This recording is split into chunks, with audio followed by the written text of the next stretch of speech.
요한복음 20장 31절 한 절 말씀을 우리 다 같이 합독하도록 하겠습니다. 오직 이것을 기록함은 너희로 예수께서 하나님의 아들 그리스도이심을 믿게 하려 함이요 또 너희로 믿고 그 이름에 힘입어 생명을 얻게 하려 함이니라. 아멘. 안녕하십니까. 어느덧 우리 종교개혁 말씀 특강의 마지막 주 세 번째 주까지 왔습니다. 오늘의 이야기를 시작하기 위해서는 다시 한번 루터 시대로 돌아가야 합니다. 저 옛날 루터 시대로 돌아가서 루터가 뭐하고 있었을까요? 벌써 2주나 지나서 다들 잊어버리셨겠지만 우리가 마지막에 루터가 어디에 있었나요? 워름스라는 동네에 있었습니다. 워름스라는 동네에서 종교개혁 그 주장한 것 때문에 교황하고 황제하고 너 그거 철회해. 아니요 저부터 합니다. 그래 그러면 너 파문 추방. 그렇게 해서 파문과 추방을 당했고 파문과 추방을 당하면 어떻게 된다고 했었죠? 어느 누가 와서 루터한테 칼을 찌르고 도망가도 벌을 받지 않는다. 그러니까 칼을 찔러도 도망갈 필요가 없겠죠? 잡아가지는 않으니까. 그러니까 이제 루터가 얼마나 무섭고 두려웠겠어요. 그래서 실제로 그 일이 일어납니다. 루터가 워름스 밖으로 나가자마자 어느 괴한들이 나타나서 루터를 잡아갑니다. 마차채. 루터가 잡혀갑니다. 큰일 났겠죠. 앞으로 루터의 운명은 어떻게 될 것인가. 두구두구두구두구. 앞으로 루터의 운명이 어떻게 됐냐면 루터는 아주 조그만 성으로 유괴를 당합니다. 아주 조그만 성에 유괴를 당해서 아주 작은 방에 갇힙니다. 그리고 아주 조용하게 편안하게 정상적인 생활을 합니다. 이야기가 조금 이상하죠? 왠지 잡혀가면 고문도 당하고 얻어맞고 막 바울이 그렇게 고생한 것처럼 루터도 고생할 것 같은데 루터는 그런 고생을 안 했어요. 왜냐? 이 납치극은 진짜 유괴와 납치가 아니라 자작극이었기 때문입니다. 지도 한번 보여주시면 좋을 것 같은데요. 저기 보면 저희 출발지가 아까 그 추방당했던 곳 워름스라는 동네고 거기서 그 다음 빨간 그 원이 있는데 거기 글씨가 잘 안 보이지만 아이제나흐라는 동네예요. 아이제나흐라는 동네에 다음 그림을 보여주시면 다음 사진을 보여주시면 이런 성이 있어요. 멋있죠? 근데 독일에는 이런 성은 수백 개 있어요. 지금도 수십 개는 남아있어요. 근데 여기 이 성은 특별해요. 왜냐? 여기에 루터가 숨어 들어갔기 때문이에요. 정확히 말하면 프리드리시라는 현자가 그 제후가 있었어요. 그래서 현자 프리드리시라는 별명을 가지고 있는 제후인데 이 사람이 루터를 아낀 거예요. 그 루터의 주장이나 이런 거를 들어보니까 꽤 설득력 있고 좋아, 괜찮아. 그래서 저 친구 내가 살려야겠다. 근데 말씀드린 것처럼 추방이나 이 파문을 당하지 않았습니까? 그래서 위험하니까 안 되겠다 싶어서 자기가 보호를 해주려고 일부러 납치극처럼 꾸민 다음에 저 성에 집어넣은 거예요. 성만큼 안전한 곳이 없을 거 아니에요? 그래서 성 안에 이렇게 딱 집어넣고 또 혹시나 나쁜 사람이 첩자가 들어와서 루터를 해할 수 있으니까 그것도 막기 위해서 심지어 어떻게 하냐? 가명까지 쓰게 해요. 가명. 융커 요르크라는 가명까지 써서 이 루터를 저 마트복 성에다가 숨겨줍니다. 그래서 몇 달 동안 있었냐? 10달 동안 있었어요. 근데 10달 동안 저런 성에 짱방에 있으면 얼마나 심심하겠습니까? 생각해보세요. 여러분 코로나 자가격리 10달 동안 해야 합니다. 끔찍하죠? 근데 루터한테는 이 시간이 전혀 끔찍하지 않았어요. 왜 그랬을까요? 루터는 이 시간에 했던 일이 있어요. 바로 이거 성경 번역을 했어요. 열심히 성경을 번역했어요. 왜냐? 그때는 모든 성경이 라틴어 성경이었어요. 종교개혁 전 시대만 해도 그랬고 가톨릭은 1970년대까지 무조건 공식 성경은 라틴어였습니다. 라틴어니까 얼마나 어려워요? 독일 사람들이 아무리 똑똑하다고 해도 라틴어 대부분 못했어요. 여러분 In principio creavit Deus caelum et terram 이렇게 하면 무슨 말씀이신지 모르시겠죠? 이게 여러분이 너무나 잘 아시는 창세기 1장 1절이에요. 근데 단지 라틴어로 말했을 뿐이에요. 이렇게 하니까 못 알아들으시잖아요. 독일 사람들도 똑같았어요. 독일 사람들도 라틴어 못 알아들어요. 그러니까 아무리 교회에서 성경을 읽고 아무리 교회에서 함께 예배를 드려도 신앙이 자라는 게 너무 어려워요. 왜냐? 성경 말씀을 제대로 받아들일 수가 없잖아요. 라틴어로 성경 말씀을 읽어주는데 어떻게 그거를 이해하고 어떻게 신앙이 자랍니까? 그러니까 중세교회에는 너무나 힘든 면이 있었어요. 근데 루터는 그거를 너무 마음에 아파했었고 그러면 안 되겠다. 이 교인들에게 이 성도들에게 성경을 돌려줘야겠다라는 마음으로 열심히 성경을 번역했어요. 그것도 원래 쓰던 라틴어 성경에서 번역한 게 아니고 원문 히브리어 성경하고 헬라 성경에서 가지고 와서 훨씬 더 자세하고 정확했어요. 그래서 말씀 구절도 많이 변한 것도 있고 그래서 신학적인 것도 많이 달라지고 막 그랬는데 얼마나 루터가 열심히 했냐. 신약 성경은 무려 12주 만에 끝냅니다.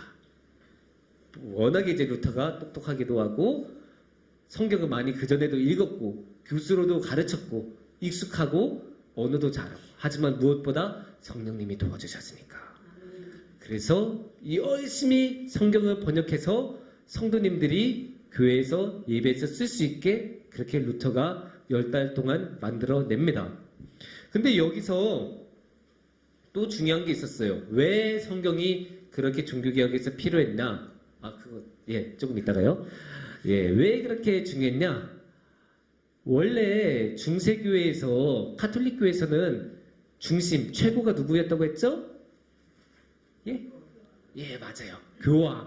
교황이 최고였어요. 그러니까 이제 당연히 카톨릭도 사람이 많고 신부님들도 많고 사제들도 많고 하니까 서로 싸우기도 하고 의견 대립도 나고 막 그랬을 거 아니에요. 근데 그렇게 의견 대립이 났을 때 교황이 잠깐 그만 써! 내가 들어보니까 너네 틀렸어. 너네가 맞았어. 이렇게 하면 그걸로 정리가 돼요. 그게 교황이 가지고 있는 권위고 그게 교황이 만들었던 중세교회의 카톨릭 교회의 질서예요.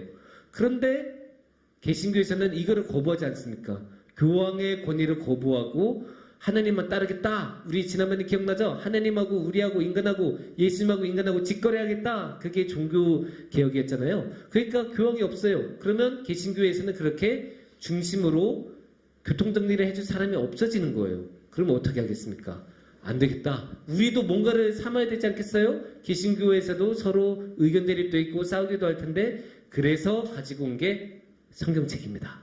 우리는 성경을 최종적인 권위로 두고 이거를 보면서 결정하겠다. 우리가 서로 의견 대립이 있을 때 성경책 펼치고 이거 보니까 이게 맞아. 이렇게 이제 이야기를 해야 되는 거예요. 우리 개신교는 그래요. 왜냐? 교황이 없으니까. 그런 걸 결정해 줄 사람이 없으니까.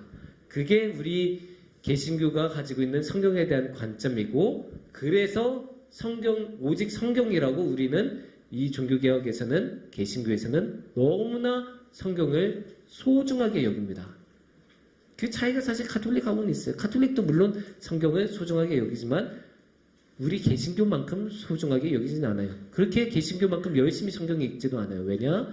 거기서는 교황이 더 중요하고 거기서는 교회의 전통도 성경만큼 권위를 갖고 있지만 우리는 오직 성경만을 통해서 하나님의 말씀을 받아들이는 그런 교회이기 때문에 우리한테는 성경, 오직 성경이라는 말이 너무나 소중합니다.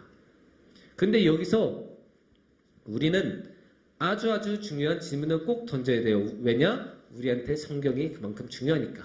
그래서 아까 우리 전도사님께서 보여주셨던 슬라이드를 다시 보여주시면 이 질문을 우리는 던질 수밖에 없어요.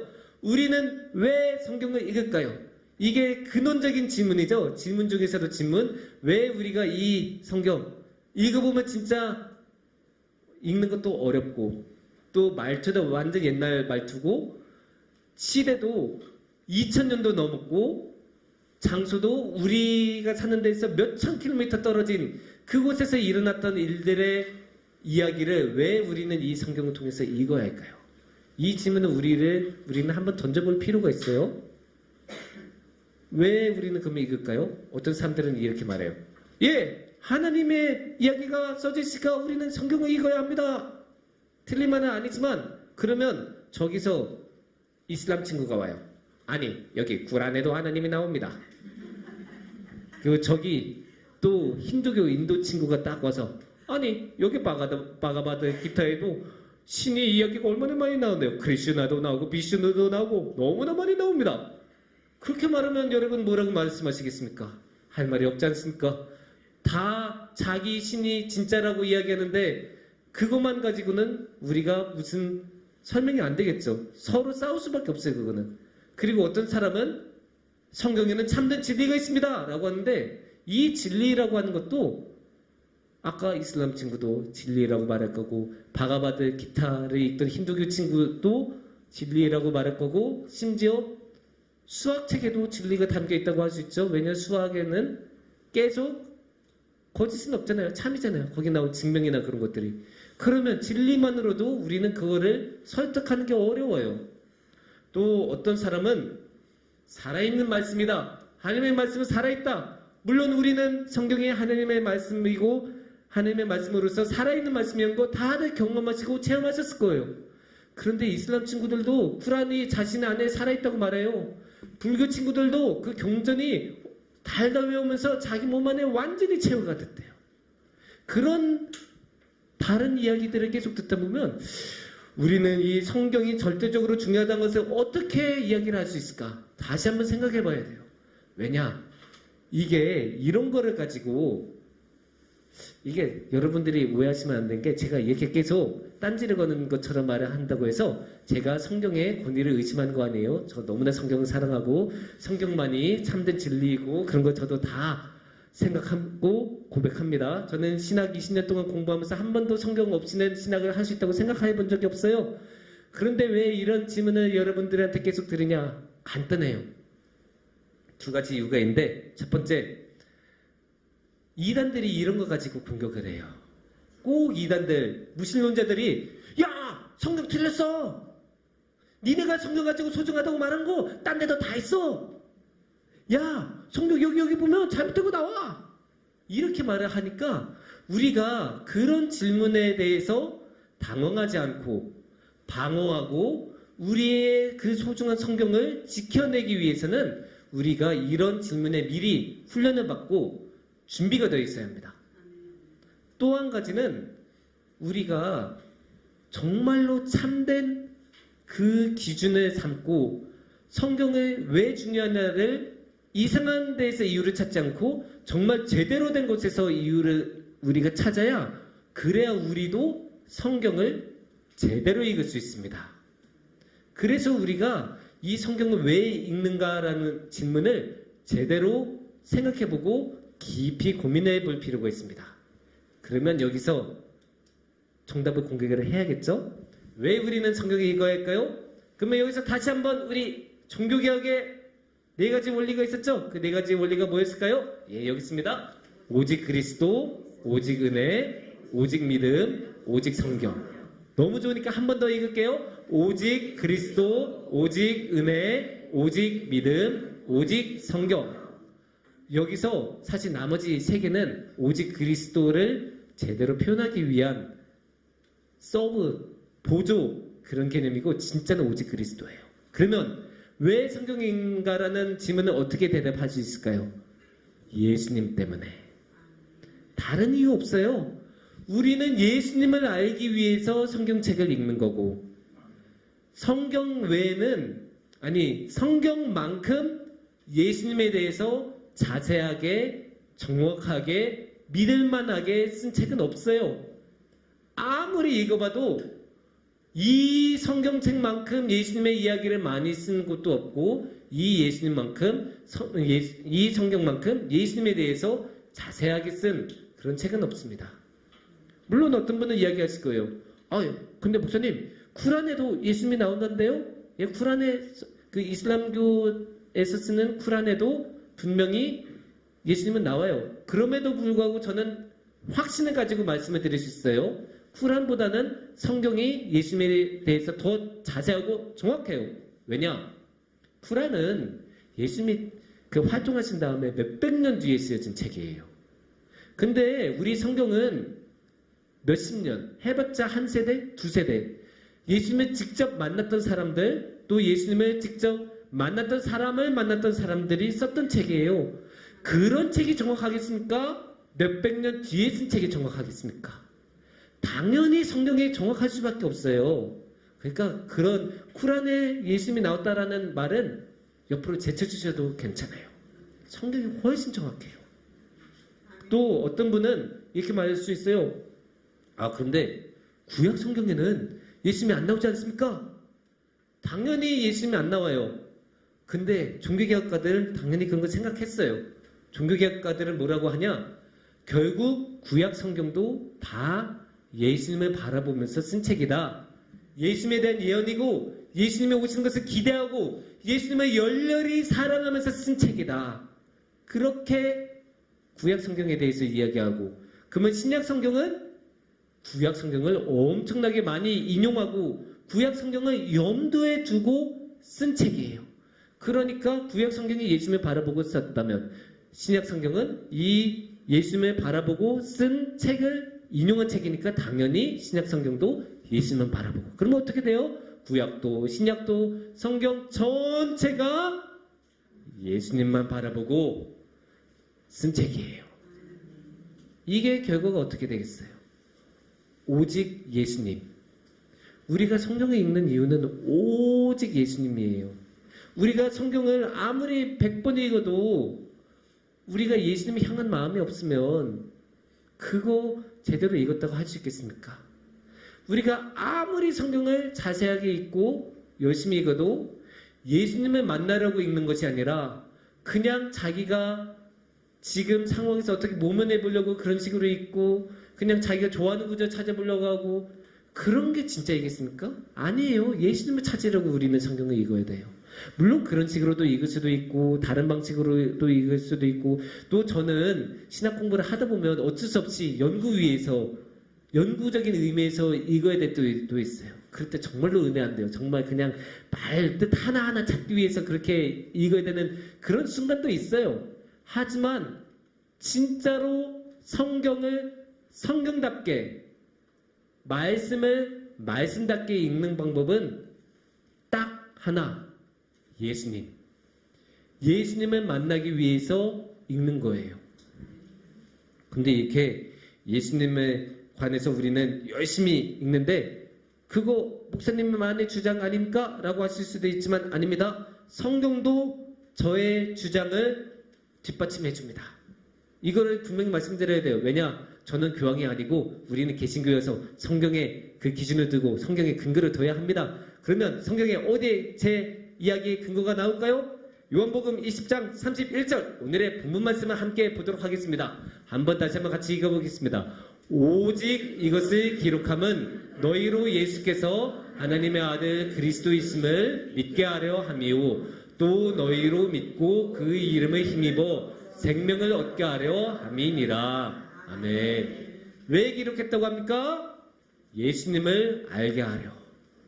예수님을 알게 하려 한다고 분명히 성경에서 써있지 않습니까? 오늘의 말씀에서.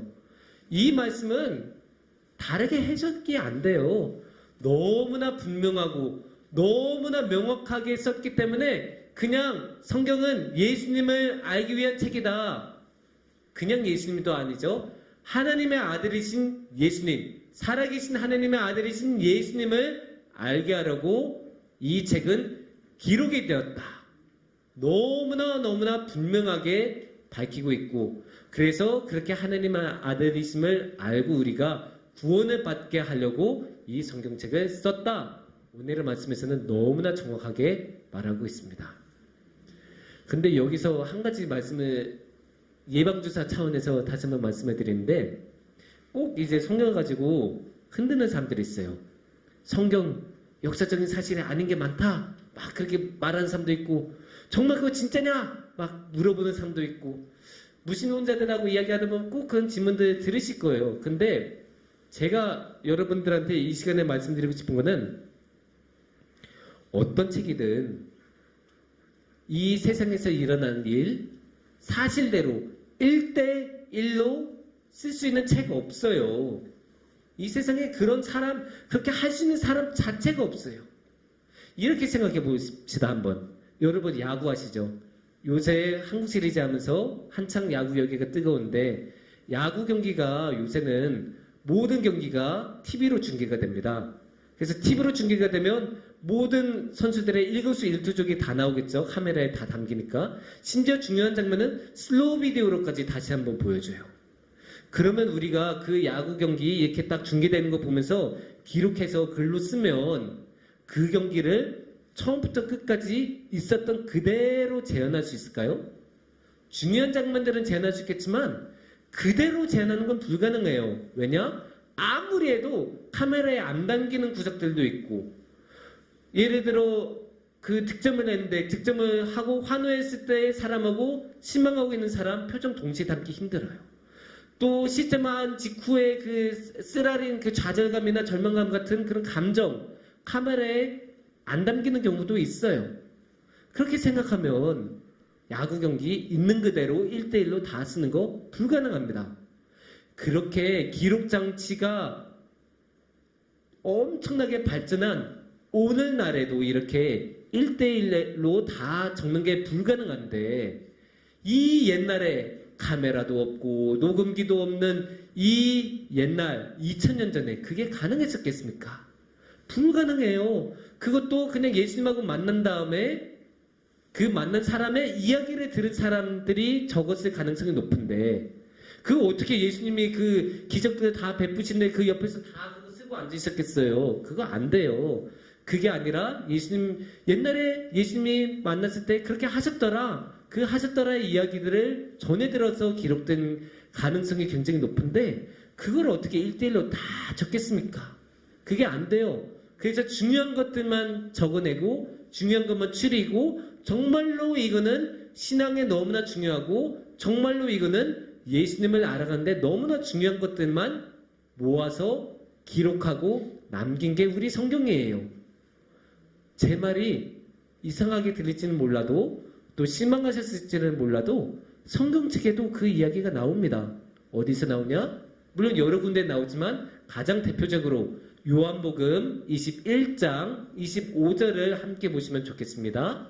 예, 여기서 보시면 이렇게 나오죠. 요한복음 거의 끝자락인데, 예수께서 행하신 일이 이 외에도 많으니 만일 낱낱이 기록된다면 이 세상이라도 이 기록된 책을 주기에 부족한 줄 아노라. 아멘. 이 말씀에서 우리가 알 수 있는 게 뭐예요? 일단 첫 번째, 편집됐다. 다 쓴 거 아니다. 줄여서 쓴 거다. 제가 말씀드린 거 그대로죠? 그리고 두 번째, 왜 그랬냐? 지면의 한계. 다 쓸 수 없으니까, 너무 많으니까 어쩔 수 없다. 줄일 수밖에 없다. 이렇게 편집할 수밖에 없다. 그렇게 솔직하게 말하는 거예요. 그리고 세 번째, 편집 방향이 무엇이냐? 예수님이 행하신 일. 아까 31절 말씀 본문에서도 나왔죠? 예수님이 하나님의 아들이심을 믿고 우리로 하여금 영생을 얻게 하려는 그 목적을 가지고 편집을 했다. 그렇게 성경이 말씀하고 계세요. 제가 하는 말이 아니에요. 성경이 하는 말씀이에요. 그래서 성경은 그렇게 어쩔 수 없이 편집될 수밖에 없었고, 그러면 어떻게 편집이 됐냐? 예수님을 알기 위해서, 예수님을 알고 구원받기 위해서 쓴 책이 성경이다. 그게 성경입니다. 그래서 우리는 성경을 읽은 거고, 그래서 우리는 성경을 읽을 때 예수님을 생각하고 어떤 구절을 읽더라도 예수님을 염두에 두고 읽어야 하는 것이 성경입니다. 종교개혁가들은 실제로 그런 마음으로 읽었어요. 그래서 예수님께 사랑하고 헌신하는 마음으로 성경을 읽었고, 그렇게 예수님께 계속 나아갔죠. 물론 이게 1대1로 다 기록이 안 됐다는 이야기가 어쩌면 실망스러울 수도 있고 충격적으로 다가오실 분도 계신데, 근데 이거는 오히려 이렇게 생각하셔야 돼요. 아까 성경에서도 그 한계는 인정한다고 했잖아요. 왜냐? 다 쓰면 이 세상도 다 감당할 수 없을 정도로 책이 많아지니까. 그래서 줄여서 줄일 수밖에 없었다. 그리고 우리가 그 1대1로 다 쓸 수 없는 그 인간의 한계를 하나님은 아셔요. 그래서 그 인간한테 맞추어서 성경을 쓰시고 맞춰서 복음을 전해주시고 인간이 소화할 수 있는 방식으로, 인간이 쓸 수 있는 방식으로 성경을 쓰셔서 우리에게 그 귀한 하나님의 말씀을 주셨습니다. 그러면 이거는 어떻게 하셨냐? 그냥 쓰시고 그냥 말씀을 주신 게 아니라 성령님으로. 그래서 우리 성경은 성령님의 능력으로 쓰여진 성경이고, 그래서 우리의 성경은 성령님의 권위를 가지고 있는 너무나 소중하고 귀한 책이고, 이 세상에 어떤 책하고도 비교할 수 없는 권위를 가지고 있는 책이고, 그리고 우리는 성령으로 이 성경이 쓰여졌다면 읽을 때는 또 어떻게 하겠습니까? 성령으로 읽어야 돼요. 성령님의 도우심을 받아서 읽어야 돼요. 그러니까 아무리 똑똑한 사람도 자기 머리로만 읽어서는 성경의 참된 의미를 알 수가 없어요. 아무리 똑똑한 사람이 하나님한테 도전하고 공격하려는 의도로 성경을 읽어봤자 주님이 주신 이 참된 진리, 예수님이 그리스도이시고 예수님의 하나님이 아들이시라는 그 참된 진리를 깨달을 수가 없어요. 그래서 우리는 항상 성령님을 통해서 이 성경을 읽어야 되고, 그래서 오직 이 성경을 통해서 오직 예수님을 만날 수 있고, 그래서 오직 예수님을 통해서 오직 하나님을 만날 수 있습니다. 그래서 이렇게 성경을 통해서 예수님을 만나고 예수님을 통해서 하나님을 만나는 그런 길이란 것을 이해해 주시면 좋겠습니다. 성경의 중요성은 아무리 강조해도 모자릅니다. 그래서 우리는 이 성경을 항상 우리 마음속에 품고 읽고 나아갔으면 좋겠습니다. 근데 어떻게 읽어야 한다고 했죠? 성령님을 통해 예수님을 찾으면서 그렇게 예수님의 마음에 품고 성경을 읽어야 돼요. 그렇게 우리가 마음에 품고 나아갈 때 주님께서는 우리와 함께 해주시고 오직 예수님께서 우리와 함께 해주셔서 하나님을 만날 수 있는 그 크신 복을 우리에게 주실 것입니다. 함께 기도하겠습니다.